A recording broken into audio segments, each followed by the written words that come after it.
बिरहा बीरस का जरूर हो। ए बिरहा में बीरस भी हो, कड़ू रस भी हो। 4 लाइन भूमिका है मास्टर बा।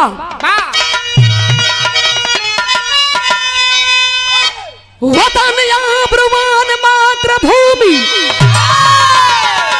हाँ प्राणों से प्यारा ये मेरा तिरंगा, हाँ अनोखी जहाँ के धरा पावनी, चरण धोते हैं जिसका हिमालय और गंगा, उसी गोद के हैं हम बहादुर, अरे करेंगे बगावत बजा देंगे डंका, हम लिखेंगे लहू से आजादी का नारा, अरे चला कर रहेंगे गोरे तेरी लंका।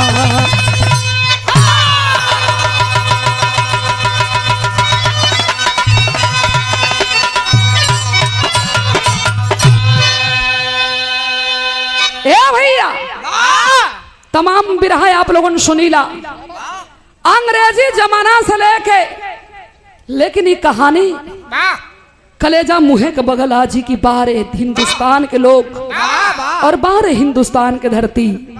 बिरहा में यहाँ एक लाइन कवाली का टुकड़ा बा। कौन कवाली बा मास्टर?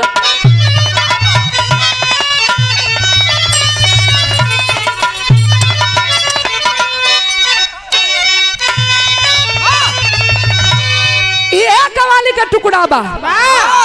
कौनो शराबी मालिक के दरबार में जाके वो बंदा फरियाद करके एक बात कहता है। क्या कहता है मास्टर? अरे बह गई दौलत मेरी, अरे बह गई दौलत मेरी, अरे बर्बाद हो गए पीकर, अरे बर्बाद हो गए पीकर, अल्लाह है मेरे मालिक अब क्या करेंगे?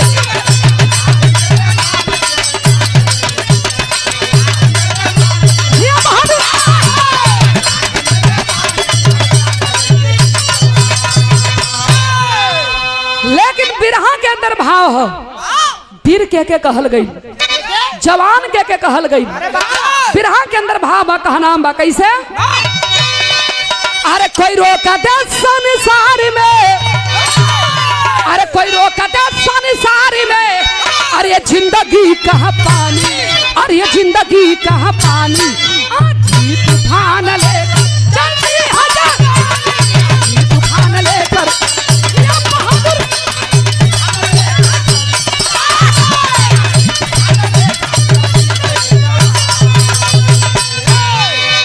कहानी बाबूजी यही से शुरुआत हो गई। ये कहकर कहानी हो कहां से लिहल गई? बिरहा के कसौटी पर जोहरी सर में कवि जी बात लिखत बानी। कैसे भाबा? कैसे?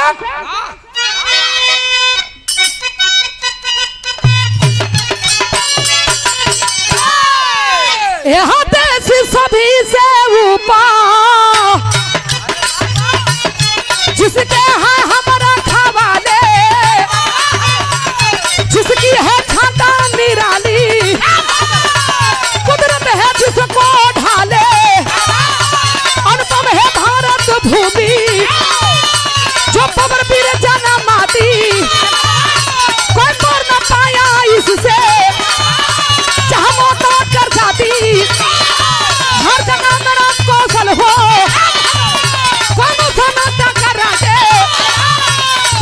हिदाया कर ना मुझे हाथ मिले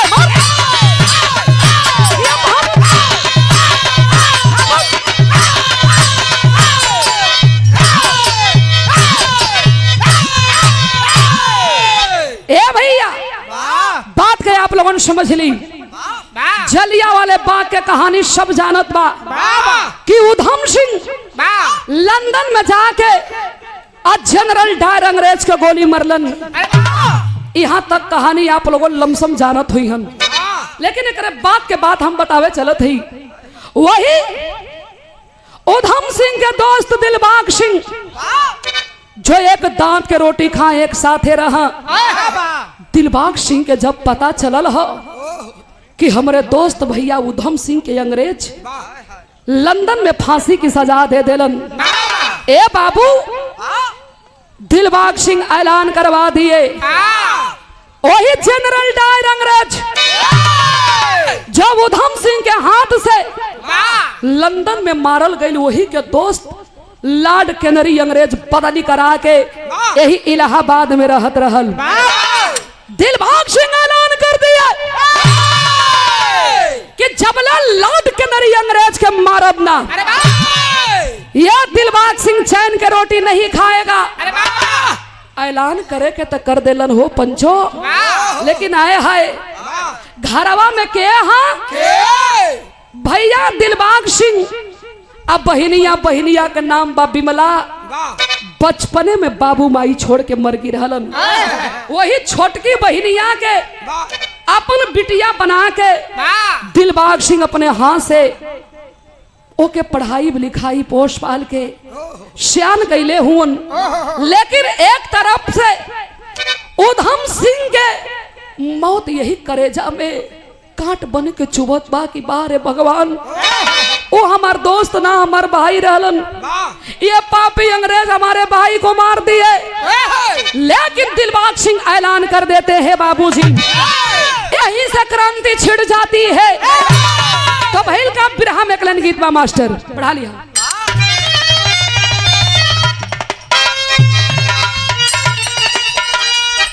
200 रुपया पुरस्कार राम मनोज सिपाही जी की ओर से रहल।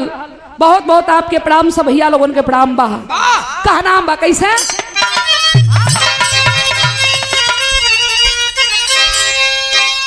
स्वर्गीय रामदेव गुरु जी ए लाइन के बड़ा मचल के गाँव। कैसा गाँव मास्टर? अरे हाय झोलनी पहुड़नी, अरे हाय झोलनी पहुड़नी जहाँ जिया मांगा दा, अरे हमारा पाये जी पुरु जगीरा जरा दा।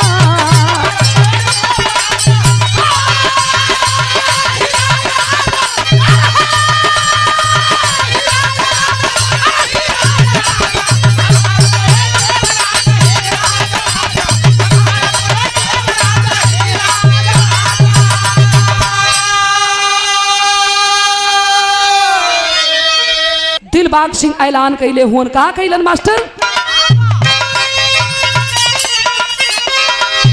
अरे हाय गोरे जुलमिया लानावा, अरे गोरे जुलमिया लानावा सुनवना या बाबू, अरे कतर पपिया रंग जमावला ए बाबू।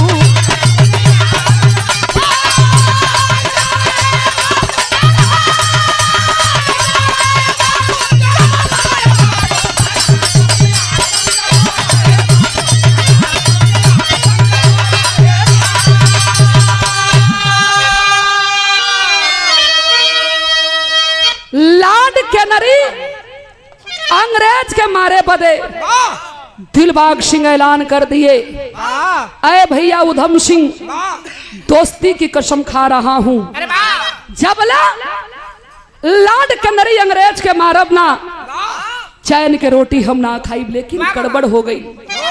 लॉर्ड कैनरी अंग्रेजों का शासन चल रहा था। लॉर्ड कैनरी अंग्रेज ऐलान करवा दिया, जो दिलबाग सिंह को पकड़ेगा पकड़वाएगा उसे मुंह मांगा इनाम दिया जाएगा। देश गुलाम था बाबू, अंग्रेजों का शासन चल रही थी। चप्पा चप्पा अंग्रेज घेर लेलन हो भैया।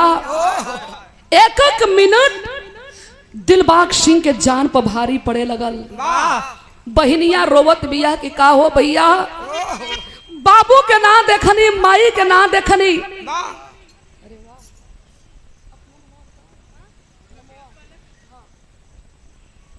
और हमारे राम मनोज सिपाही भैया के बिटिया हैं पलक यादव, ये बच्ची की ओर से 500 रुपया पुरस्कार। बहुत बहुत धन्यवाद सब भैया लोगों के प्रणाम बा। बहनिया रोवे लगल कि का हो भैया, मना करत रही ना कि अंग्रेजन से बगावत मत करा। मौत के मुंह में आके खड़ा हो गईला। हम बाबू के ना देखनी, माई के ना देखनी, तो ही के अपन बाबू माई मल्ले रही। आए बिरहा सुनने वाले बाबू, मरले से डर ना है।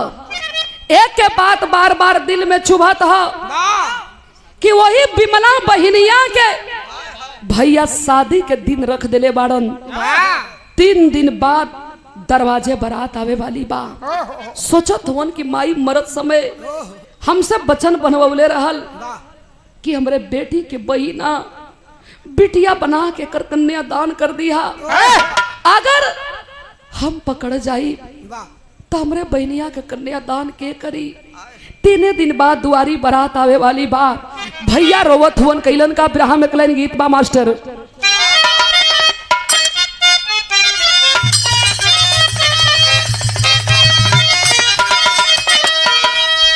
कौनो भौजाई अपने देवर से कहले बिया का कहलस, अरे करहिया देवर जी दराद पारे।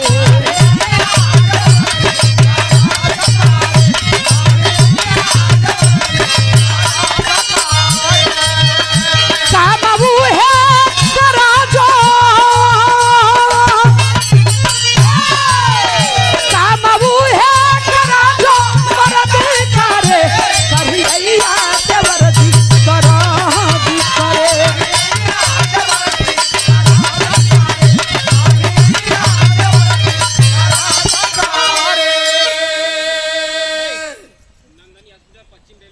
और ये नंदनी हॉस्पिटल पश्चिम रेलवे क्रॉसिंग, आदरणीय डॉक्टर संतोष पाठक जी, पूज्य डॉक्टर साहब की ओर से 500 रुपया पुरस्कार। बहुत बहुत आपके चरणों में प्रणाम। सब भैया लोगन के प्रणाम हो। भैया रोवत होवन, बहनिया के समझावत होन के चिंता मत करा। ए बहिन तोर कन्या दान तो हम ही करब। अंग्रेज चारों तरफ से घेरले हुन, छापा मरले हुन। 12 बजे राती के घर से निकल के भाग के क्रांतिकारी नौजवानन के खेमा में अइलन और नौजवानन से रो के कहलन कि का हो भैया, बिमला खाली हमरे बहिन है, आप लोगन के बहिन ना है। तब जवान कैलन का भाव है मास्टर।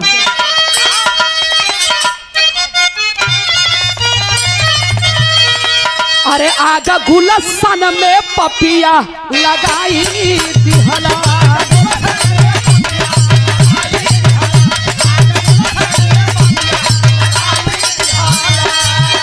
आके भारतीयन पर गोलियां, आके भारतीयन पर गोलियां चलाई दिहला। आगा गुलसन में पपिया लगाई दिहला।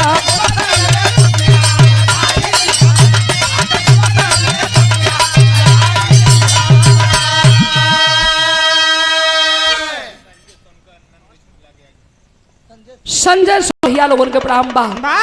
ए भैया क्रांतिकारी नौजवानों के बीच में बैठ के बात करत हुवन, लेकिन गौर करेंगे बाबूजी 10 जवान बैठल हुवन तो उतने जवानों के बीच में एक हिंदुस्तान के गद्दार बैठा था।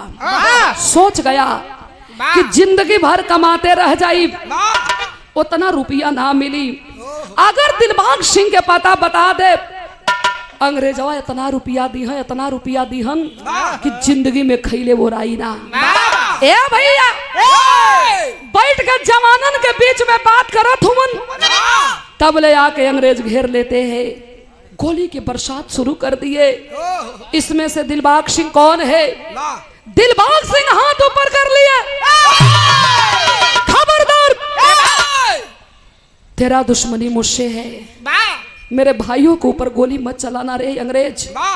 दिलबाग सिंह के हो पंचो, हाथ में हथकड़ी, पांव में बेड़ी डाल के घीचत ठिठिरत घिसेटत जब अंग्रेज जेल में ले जाके बंद कैलन तो दिलबाग सिंह यही कलेजा पर हाथ रख के कलन की बिमला, ए बिमला माफ कर दिए रे बहनिया। जेलवा में भैया तड़पत हुन, रोवत हुन। घरवा के हालात का हा? 2 दिन बीत गइल बा, मात्र 1 दिन के दिन बचल ह। आज के दिन बचल ह, काल हमार बारात आई। ना कोनो व्यवस्था बा, ना कोनो इंतजाम बा। ना बरातिन के कोनो खैले पियले के व्यवस्था कैल गेल बा। हे भगवान कैसे हमरे दरवाजा के मर्यादा सबड़ी आए ब्राह सुनने वाले बाबू जेलवा में भैया तड़पत हवन तब मड़वा में बहनिया तड़पत बिया। भैल का भाव है मास्टर। अमित यादव उर्फ डिब्बू सिंह दौपुर से ग्राम प्रधान दौपुर के धरती से माननीय आपके ओर से 1000 रुपया पुरस्कार। बहुत बहुत आपके चरणों में प्रणाम। सब भैया लोगों के प्रणाम बा।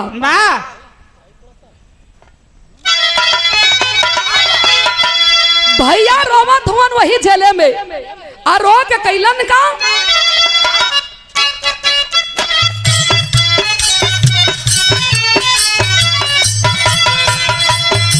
यह कहत हुवन हर बहन भी महला के रहली सगैया बाबू रहली सगैया हो सजल बाट मड़ावा तू मेहदी महावरतन पे। ए भैया बैठाला हो बैठाला बैठ जा बाद में बहन तोहार वाली ना बाद में बैठ जाई वही बैठ जा। मेहदी महावरतन पे बिहा से हरा दिया रे बिहा से हरा दिया हो जई है चिरैया ससुरा दिनवा बीता ताया जा आई हा बराती आया रे आई हा बराती हो कब आई हा भैया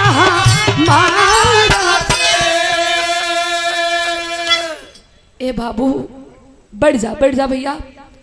बहनिया वही मड़वा में रोवत बिया हो पंचो हतना भैया बाबू लोगन बैठल बानी। भगवान सबके घर में परिवार देले हुवन सब बिटिया बहन वाला बा। हमारे घरे आपके घरे कोनो काज परोजन पड़ेला तो 10 दिन 2 महीना पहले से तैयारी होला लेकिन ओकर ना अगने में व्यवस्था ना दुआरी पर व्यवस्था। बाबू माई बचपने में छोड़ के मर गिर रहलन। एक भाई रहलन ओही भैया के सहारे टोरी जियत रहल हो भैया। शाम के बेला बाया के दुआरी बारात लग गई न बारात की कोनो व्यवस्था न कोनो इंतजाम। गौवा के लोग कहलन के रे मर्दवा पागल लड़किया टुअर हिया हो उ टुअरी के केहू नहीं खे। अगर एक बेटी के बारात गांव से वापस चल जाई तो हमनी के कहीं मुंह दिखावे लायक ना रहल जाई। बाहर गांव के लोग हो तो वैसन पूरे गांव के लोग मिल के बारात के सेवा सत्कार करत हुवन। पंडित जी बिटिया के लेके कलन के बिटिया के बुलावा धीरे धीरे बियाह के भी कार्यक्रम शुरू हो जा। वही मड़वा में जब बियाह बैठल हो पंचो तब भइल का विदेशिया के अंदर भावा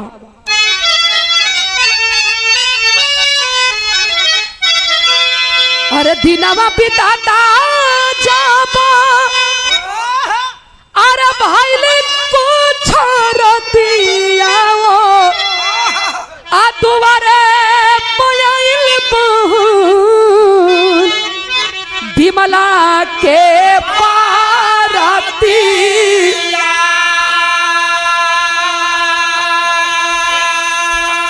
होते सवेरे कोमल भैया मोर भी दाई करेंगे आज बहाना पे मनाय अपने वही भैया के सूरती।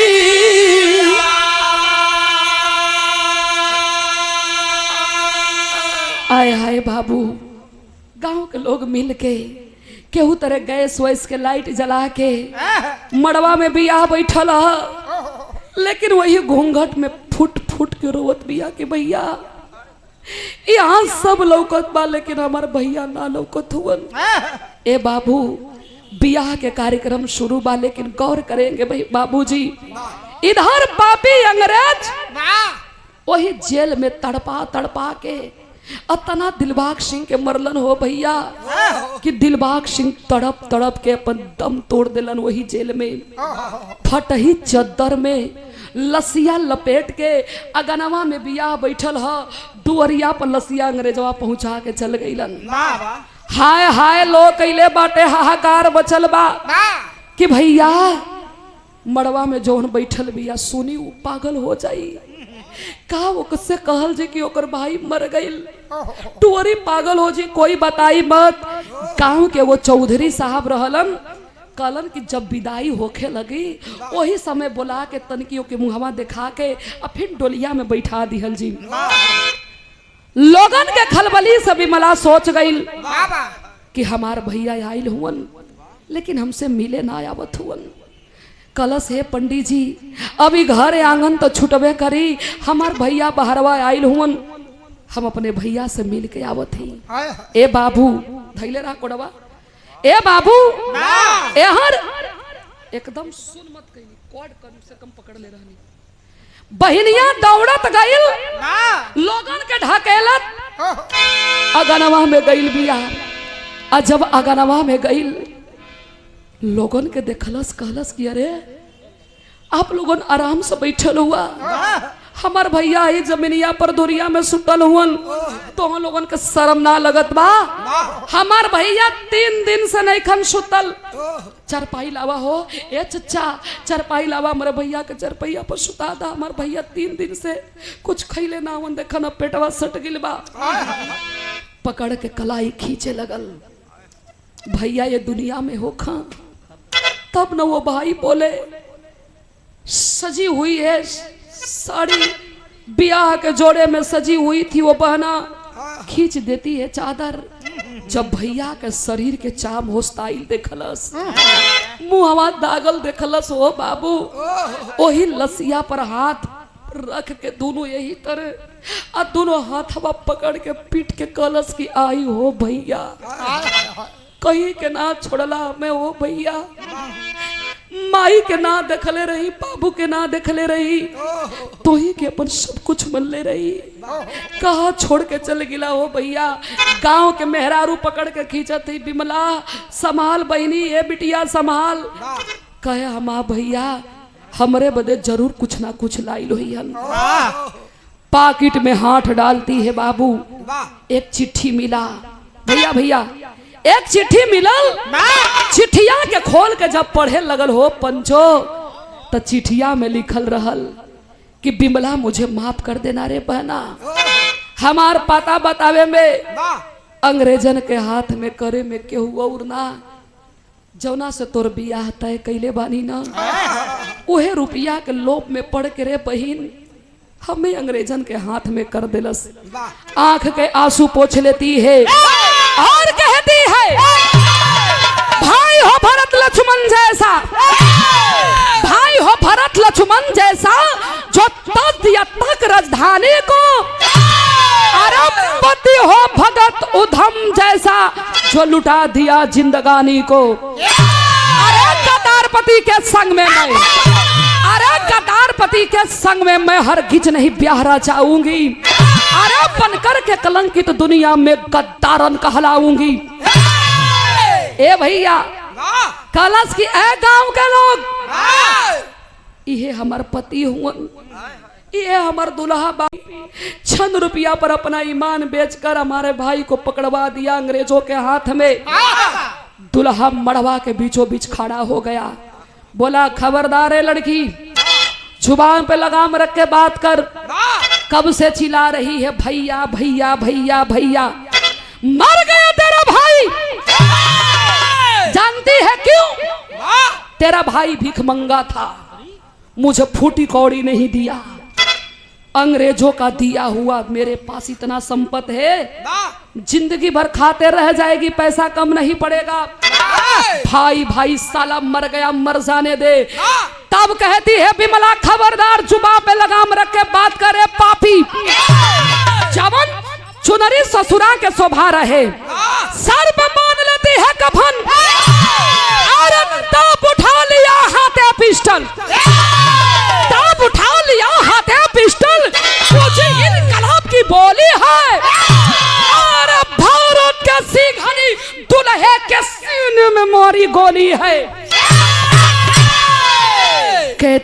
पापी, मैं आज जीवन कुंवारी बिता लूंगी, लेकिन ऐसे गद्दार, ऐसे देशद्रोही, ये पापी के साथ में मैं कभी अपना मांग में सिंदूर नहीं डलवाऊंगी। हाथ रंग लेती है खूनों से, पकड़ के तलवार हाथ में, यही बबरी के पकड़ के गर्दन काट के ले वही मड़वा में घूम गई। जब मड़वा में घूमल है तो भैल का मास्टर भाव है, कार मचल है और खून से अपना हाथ रंग लेती है। तो फिर हम एक लाइन गीत बा मास्टर बा,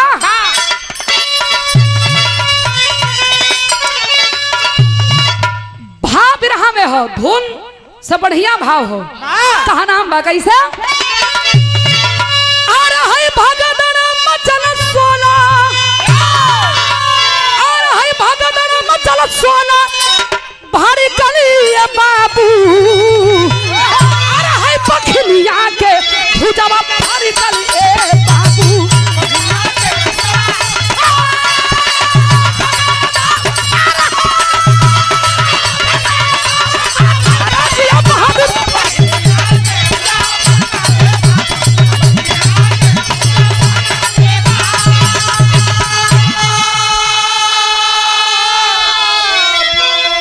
अरे कैले प्रतिज्ञा वीर बागिन हो जवाना, अरे मरल जाई लाड के नारी दूसू, मरल जाई लाड के नारी दूसू।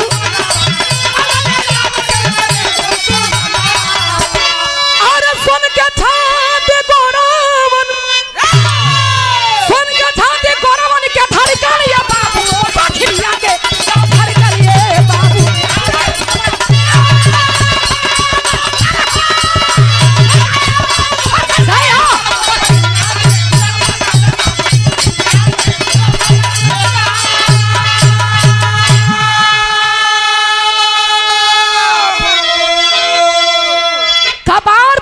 सवार हो गई, पागल बन गई, भूखाइल शेरनी के तरह अंग्रेज के तलाश में पड़ गई। आखिर अंग्रेज कहाँ मिली? जंगल में जाकर रहे लगल। 10 करंतकारी नौजवान वो बहन के रक्षा करे बदे कलन के सुन रे पगली, आज ले अपन भाई मनी है तू, और तू अकेले ना, तोरे साथ और 10 जवान भाई हुवन। पता लग गई कि आज इलाहाबाद में नए वाले बंगले पर अंग्रेज अपन जन्मदिन धूमधाम से मनावत बा। लगल दिमाग लवाए कि आखिर कैसे हम जाई। शराब के दौड़ जरूर ओकरे पार्टी में चली, अपने आप की इतनी सुघर बनवलस, खूब सजा वजा के, और अंग्रेज के पार्टी में जाकर शामिल हो जाती है, खोल देती है शराब के बाटल, और अंग्रेज के लगल शराब पियावे।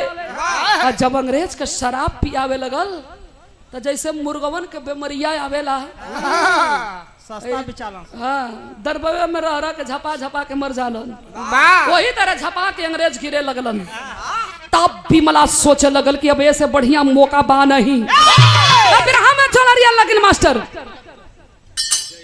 तब फिर हमें चोलरिया लगल। हाँ मास्टर,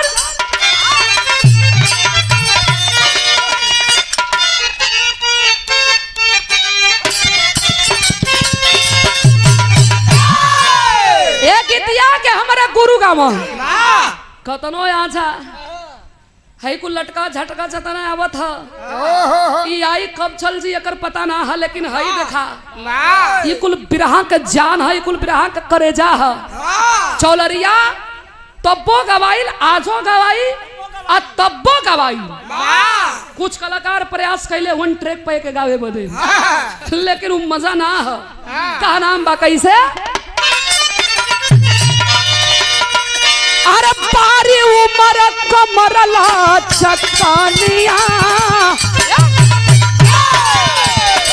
पारी उमर कमरला चकानिया, गोरिया खींचे निहुर के परिया, गोरी के झूले झूलनिया।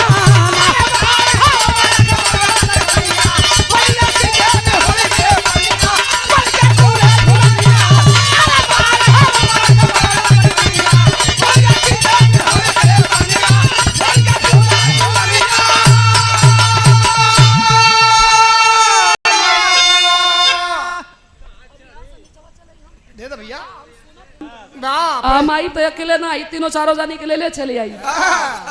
ए भैया ये हर बहिनिया कैले हिया का कैलस? अरे लिहला घेर से रतन लागल सायकीनिया हो दुपहरिया चुल में जागल जवनिया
काम है।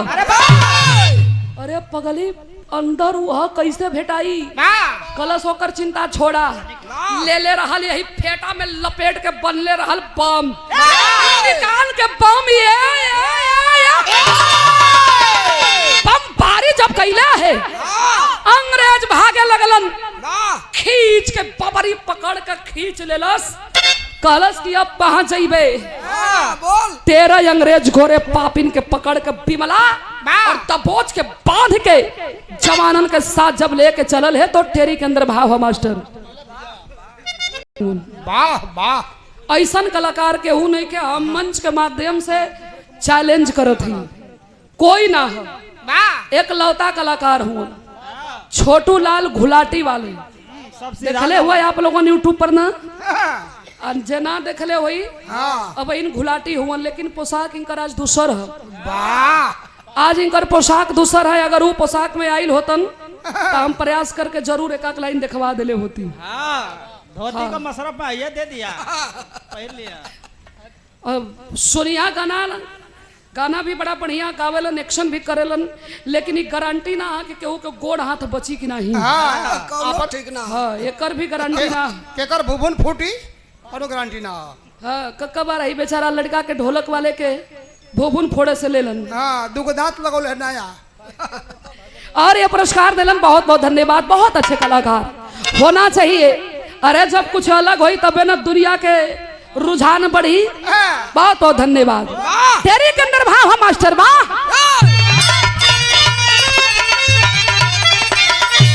अरे बगावत करने बागी चल पड़े, अरे बगावत करने बागी चल पड़े, नारा इनकलाब के रणजंगी लगावत रे लगावत रे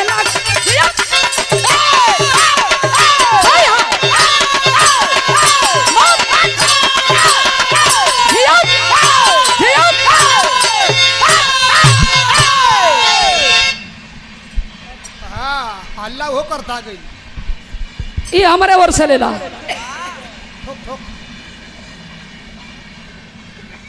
ए भैया ए हर अंग्रेजन के तेरह अंग्रेज गोरे पापिन के बिमला बांध देती है। आज जब बंधले व्याकरणकारी नौजवानन के खेमा में तो कहती है, अरे अंग्रेज ए धरती पर जब जब पाप बढ़ल है ओ पाप के अंत जरूर भइल है, तोरे अंत हमरे हाथ में लिखल है। भइल का आल्हा के अंदर भाव है मास्टर।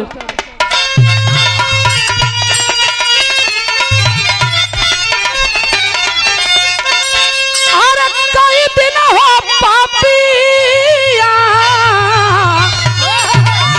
पहाड़ बन के रही है, ढजाई आई जहिया समय के तूफान।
आए बिरहा सुनने वाले बाबू कहती है कि ठीक है, तू तो हमार दुनिया छीन ले अंग्रेज। ओहे हमार बाबू, ओहे हमार माई रहलन। अब जीने का कोई मतलब नहीं है इस दुनिया में। अपने हाथ से तेरे अंग्रेज गोरे पापिन पर गोली चलाती है, गोरे गोरे चेहरा में कला करीखा पोतवा के बाजार के हर चौराहे पर एक एक लाश टंगवा देती है और लाश के ऊपर लिखवाती है अंग्रेजी शासन मुर्दाबाद, भारत का क्रांति जिंदाबाद। तब बिरहा के निचोड़ में लिखे के पड़ल कैसे,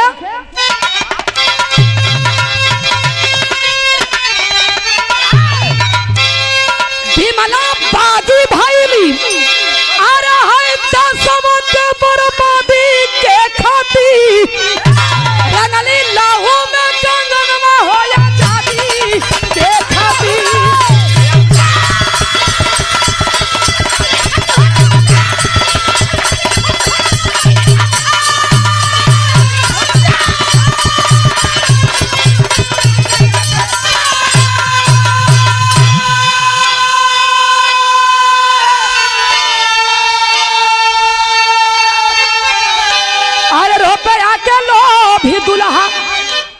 दिहला गदारिया में हदी महावर माहुर हो गई प्यारिया, झंडा भारत देश के झुके न दिहली अरे शादी के खातिर, रंगली लहू में कंगन में होया जाती के खातिर।